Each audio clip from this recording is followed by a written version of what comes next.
applying the wisdom from his chess career to our lives, remembering that life is a game played to win. Now, talent matters, but effort matters more. Life, the ultimate game, is way more important. Win this game, you have a shot at winning all the other games you play. He told us your infinite potential exists, but it exists outside of your comfort zone. If you want to tap into that infinite potential, you have to leave your comfort zone. Try to be the best version of you.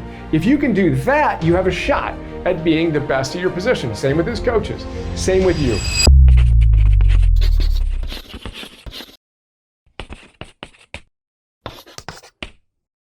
Hi, this is Brian. Welcome back to Philosopher's Notes TV. Today we've got another great book, How Life Imitates Chess by Garry Kasparov, the legendary Grandmaster and advisor to Netflix, The Queen's Gambit. Subtitle of the book is Life's a Game, Play to Win. If you follow chess, you know that Garry Kasparov is one of the all-time greats. He was the youngest at the time world champion in 1985, 22 years old. He literally taught the class on master class on chess, and just phenomenal book, applying the wisdom from his chess career to our lives, remembering that life is a game play to win. Now, as always, we've got the 7-page Philosopher's Notes PDF that you can get for free, along with the MP3 that goes with it. Check out the show notes, click on that link. Hope you enjoy.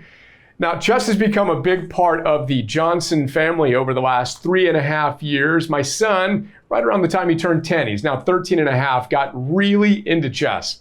And when I say really into chess, I mean really into chess. He now wants to be a Grandmaster. To put it in perspective, I'm decent at chess. I'm about a 1,250 plus or minus 100 on chess.com, which apparently is better than 90% or so people on chess. But I'm very, very, very, very middling compared to him. Emerson's rating on chess.com, and if you play on chess.com, you know this is kind of crazy. It's 2,600 in bullet, 2,500 in blitz. He can beat me blindfolded, and my admiral friends come over. He beats them blindfolded, etc. So he's really into chess. I read this book during one of his chess tournaments. I prepped for this last weekend at the national championships, and just absolutely love the game of chess, what it's done for our family, and I'm excited to share some of my favorite wisdom from this book with you. Now we've got other Philosopher's Notes on great books on chess, including Josh Waitzkin. He was the kid featured in Searching for Bobby Fischer. Check out The Art of Learning, phenomenal book, and a bunch of other titles. With that, let's get to work. We've got 5 big ideas. We're going to start with overalls. Thomas Edison said that opportunity is often missed because it comes dressed in overalls and it looks like hard work. People look at chess grandmasters or elite chess players like my son and say, oh, they must be really smart. Yeah. He's got a fast brain, we like to say. We're going to talk about the science of this. Talent matters, but effort matters more. So you got to know the hard work that Garry put in, the hard work that anyone who excels in their domain is putting in. Second big idea we're going to talk about is the inner game, mental toughness. It's the speed with which we bounce back from life's challenges that dictates how well we're going to do. We'll talk about rule number 1 of excellence. We're going to talk about rating systems. One of the fascinating things about chess is there's a specific rating system. Whether it's chess.com or uschess.com or FIDE, everyone who plays chess competitively gets a rating. So Garry says, you want to create a rating for your life. Hold yourself to high standards, push yourself. We'll talk about that. We're going to talk about the fastest way to improve. It's going to be different than you would probably guess. I'm going to tell you a story about a Grandmaster with whom Emerson worked and their very, very, very first lesson, one of my favorite all-time stories. Then we're going to talk about the ultimate game. Chess is great. Life, the ultimate game, is way more important. Win this game, you have a shot at winning all the other games you play. And then most importantly, as always, +1, let's go. How do we move from theory to practice to mastery together today? Think about the wisdom that most resonates with you in our session and time together today, and how you will apply it to your life today. That's why I do what I do, to help you show up as that best, most heroic version of yourself. Let's get to work. Big idea number 1. Thomas Edison, as I said, Garry quotes him. Opportunity is often missed because it comes dressed in overalls and looks a lot like hard work.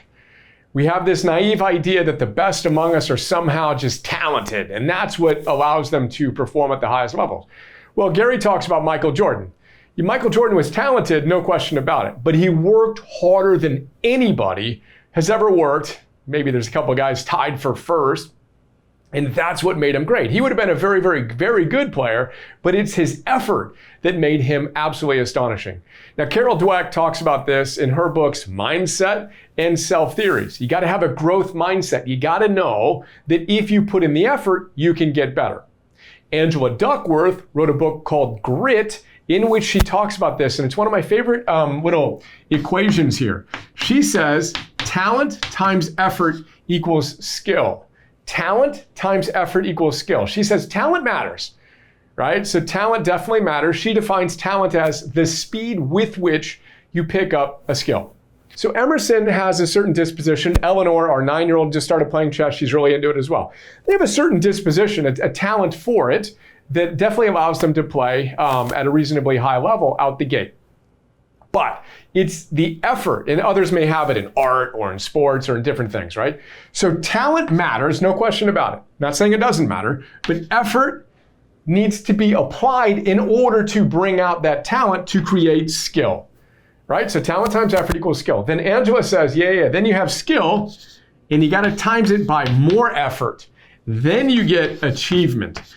So talent times effort equals skill. Skill times more effort equals achievement. Angela Duckworth, again, the leading scientist on grit, says effort counts twice. I once quizzed Emerson on, hey, remember the equation from Angela Duckworth? And he said, yeah. Talent times effort equals skill.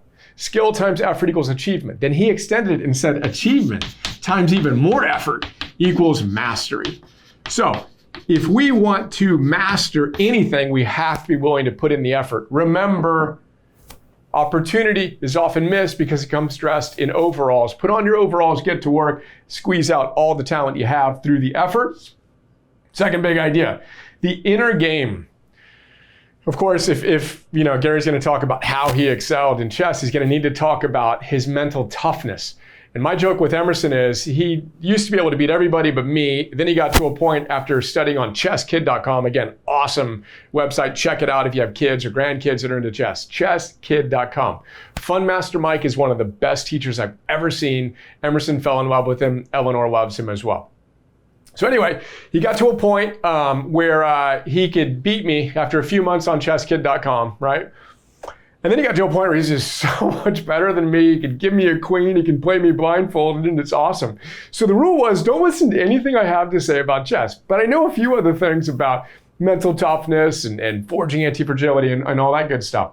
And the way Gary talks about it is just phenomenal. So the number one thing here with mental toughness in the inner game is you got to remember rule number one of a good hero's life. Good hero's journey and a good heroic life.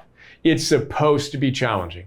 Most people, when we face challenges, we think something's wrong with us because we're facing challenges. But we got to remember, you would never go see a hero film featuring your favorite hero, whether that's a Marvel superhero or whoever.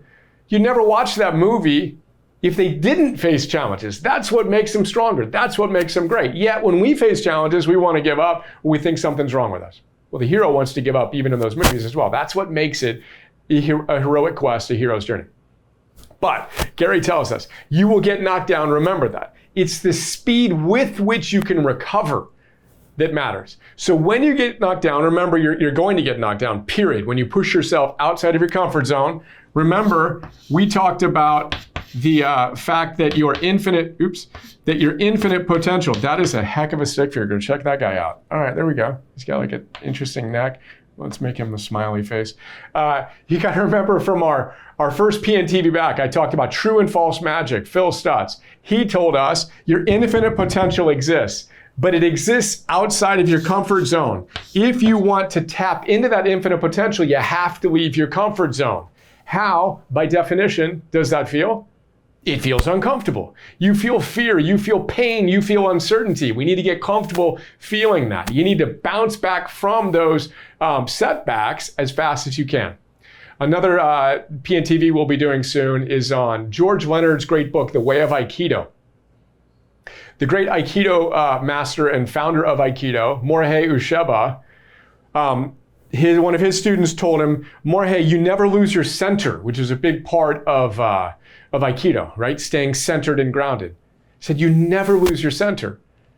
And the master O-sensei laughed and said, well, I lose my center all the time, but I regain it so quickly that you don't notice. Marcus Aurelius said, when the force of circumstance upsets your equanimity, see how fast you can return to a balanced state.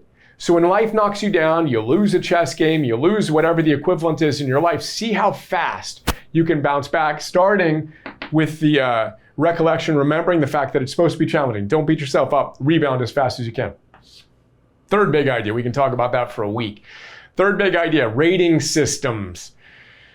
Chess, as I mentioned, has a very specific rating system, whether it's chess.com if you play there, right? Or US Chess if you're a US chess player and you play competitively, or FIDE, which is the international rating system used to become a FIDE master, an international master, and a grandmaster.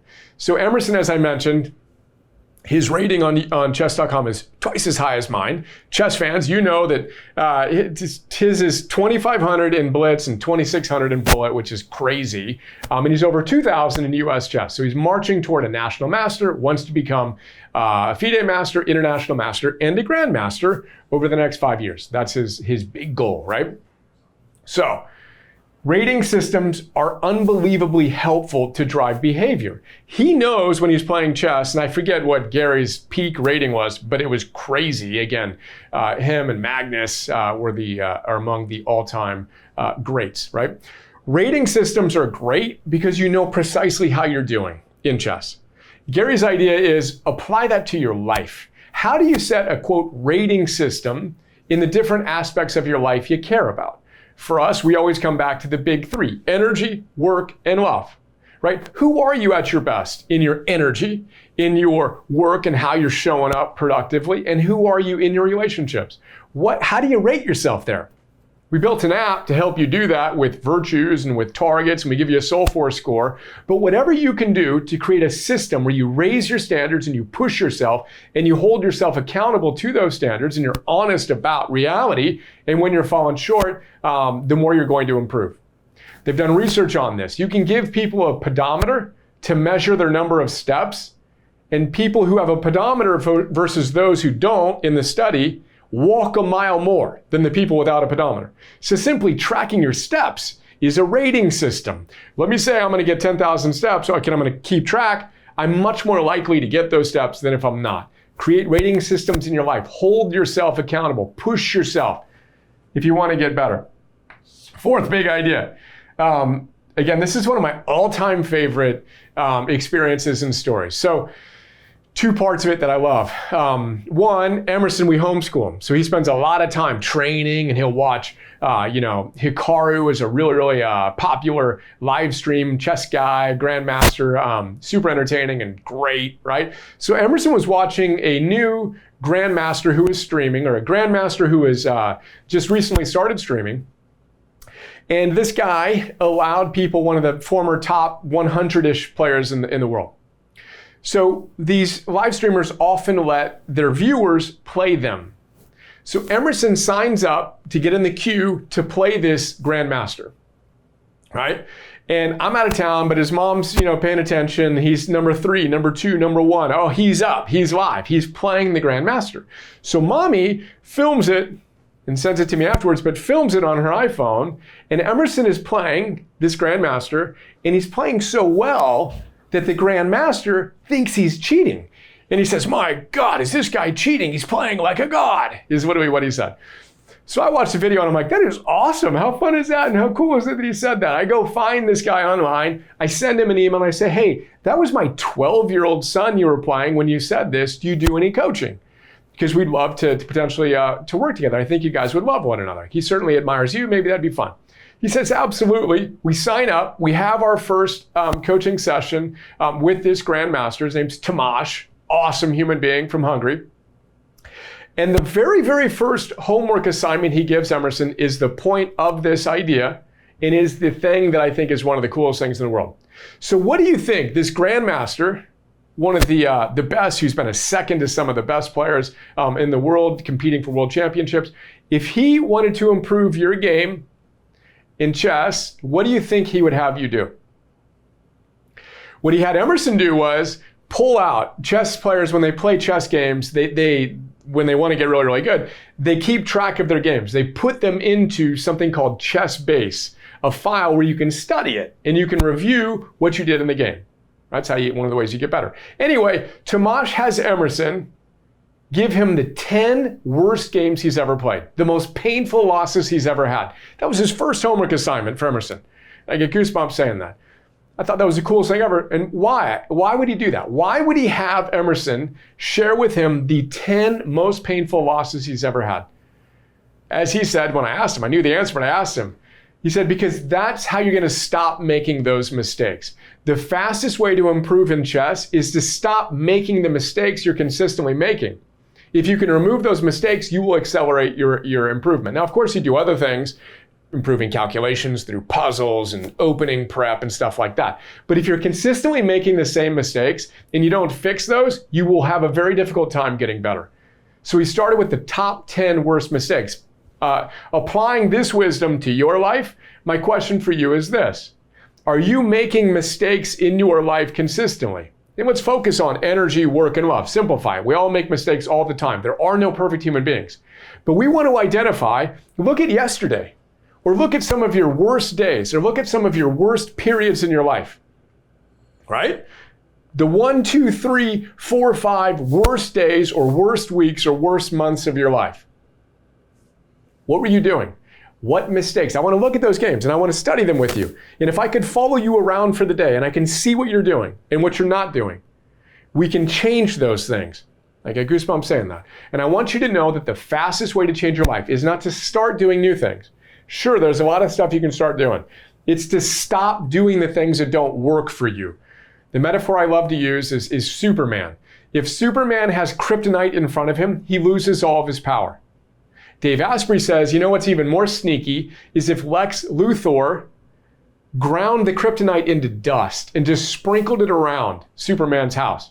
Just had him do little things that didn't work for him, right? So I would want to look at your life and some of the most difficult times that you faced, and I want to see what you're doing. I want to see how you're eating. I want to see how you're moving. I want to see how you're sleeping. I want to see how you're using technology. I want to see how you're breathing. I want to see how you're showing up at work. I want to see how you're showing up with your family. And I want to systematically identify the mistakes you're making so we can help you stop making those mistakes. And again, none of us are perfect. None of us will ever be perfect, period. Abraham Maslow's greatest insight. There are no perfect human beings. Great human beings, movers and shakers, but not one perfect person. And the sooner we realize that, the sooner we quit getting disappointed by people who aren't perfect, and the sooner we stop holding ourselves to this idea of perfection. Because when we do that, we ignore mistakes. We think that mistakes are a sign of things we should be ashamed of rather than things we can learn from. We're going to talk about that in a future PNTV on Adam Grant and hidden potential, the cost of perfectionism. When you can't look at your mistakes, you can't improve. That's a very long exploration of this idea. Again, one of my all-time favorite heroes. Oh my gosh, is this kid cheating? Is this guy cheating? No, that's my son, dude. Let's go. One of the worst mistakes you've ever made. Let's vacuum up that kryptonite dust, help you improve. All of which leads us to the fifth and final big idea here, the ultimate game. As I talk a lot about, I talk about in the note, I talk about it in a lot of +1s at Heroic. I come back to this all the time. One of my favorite rituals in my life is what I do with my son Emerson and now Eleanor when we go out to a chess tournament. They're at least one day. They're often 2 or 3 days. Sometimes we fly several times a year. Maybe we drive for a few hours to Houston or Dallas. We live in Austin, right? But the moment we drive out of our property, we got a little gate, we shut the gate, we turn on a little street, and I ask Emerson, what do you want? What do you want? Tell me what you want in life. And he gives me the same answer. We've done this dozens and dozens of times. He says, I want to be a good person and I want to be a chess grandmaster. I want to be a grandmaster, right? I want to be a good person. I want to be a grandmaster. I say to him, good answer, good order. Then I ask him, what do you need to do in order to be a good person? And he gives me the same answer every time. He goes through the cardinal virtues that are on the back of my book, Arete, that are on our virtue compass in Heroic. I want to live with wisdom, discipline, love, courage. And then he gives me the scientific virtues most highly correlated with flourishing: gratitude, hope, curiosity, and zest. And then he tells me what each of those virtues mean. And why are we going through this? The ultimate game. We need to be the best version of ourselves in the ultimate game. Then we can show up and win all the other little games we play. Whether that's in chess or football. Worked with Notre Dame football. Marcus Freeman was asked about some of the work we did together. And he said, hey, what did you and Brian do? Well, how did he support your team when I supported him a couple years ago? His answer is one of my favorite answers ever. He said, well, basically he told me that we need to, he didn't say win the ultimate game, but basically win the ultimate game. I need to be the best version of myself. If I'm the best version of myself, I have a chance at being the best head coach I can be.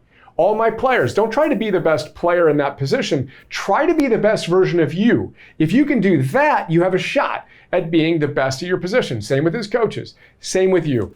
Each of us need to figure out how we can win the ultimate game. If we can do that, we have a better shot at winning all the other games we want to play. And that's ultimately what Heroic is all about. How do we close that gap moment to moment to moment by systematically implementing all these different big ideas over an extended period of time? We can make a big difference in our lives. We can talk about that longer. I'll leave it at that. Then he talks about, all right, cool, great answer. We go through all the virtues. He tells me what it means to live with wisdom, discipline, love, courage, gratitude, hope, curiosity, and zest.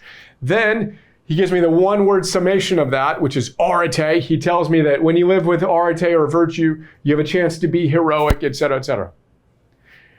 Good answer, buddy. What else? I want to be a Grandmaster. We set a timeline for that. All right, within the next 4 to 5 years. Cool, let's go. Then what are you going to do? We set a near-term goal of National Master. Okay, what do you need to do to have a shot at doing that? He's got a systematic way of getting to that point.